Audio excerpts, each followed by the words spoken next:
ನೆಲ ಅನ್ನೋದನ್ನ ಹೋಗ್ಬಿಟ್ಟೈತ್ರಿ. ಅದಕ್ಕೋಸ್ಕರ ದಿನ ಬೆಳಿಗ್ಗೆ ಊರು ದಾಟುವವರೆಗೂ ಕಾಲಾಗ ಚಪ್ಪಲ್ ಹಾಕೊಂಡು ಹೋಗ್ರಿ.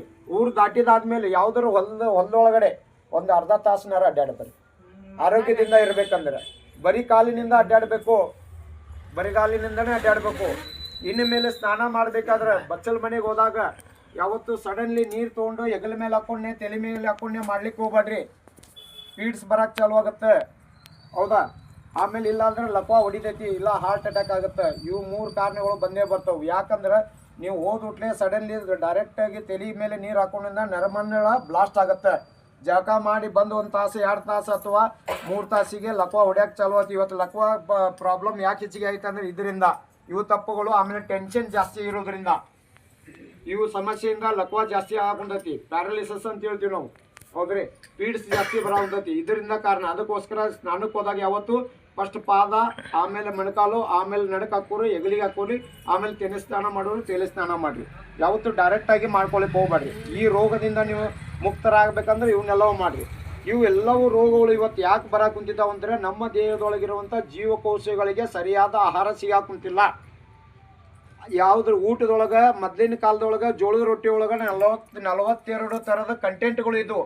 B1 ಇತ್ತು, B2 ಇತ್ತು, B6 ಇತ್ತು, B9 ಇತ್ತು, B12 ಇತ್ತು, calcium A, calcium D, calcium K, calcium E, ಇವೆಲ್ಲವೂ ವಿಟಾಮಿನ್ಗಳು ಇರ್ತಿದ್ವು. ಆದರೆ ಇದು ಇವತ್ತಿನ ಜೋಳದೊಳಗೆ, ಗೋಧಿ ಒಳಗೆ, ಅಕ್ಕಿ ಒಳಗೆ, ಹೆಸರು ಕಾಳಿನೊಳಗೆ, ಶೇಂಗಾ ಕಾಳುಗಳು, ಅಕ್ಕಡಿ ಕಾಳಿನ ಒಳಗಡೆ, ಆಮೇಲೆ ಬಾಜಿ ಪಾಲದೊಳಗಡೆ ಇವು ಯಾವುದು ಕಂಟೆಂಟ್ಗಳು ಇಲ್ಲ.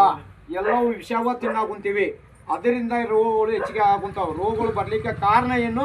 ನಾವು ಒಳ್ಳೆಯ ರೀತಿಯಿಂದ ನಮ್ಮ ದೇಹದೊಳಗಡೆ ಇರುವಂಥ ಜೀವಕೋಶಗಳು ಸರಿಯಾಗಿರಬೇಕು.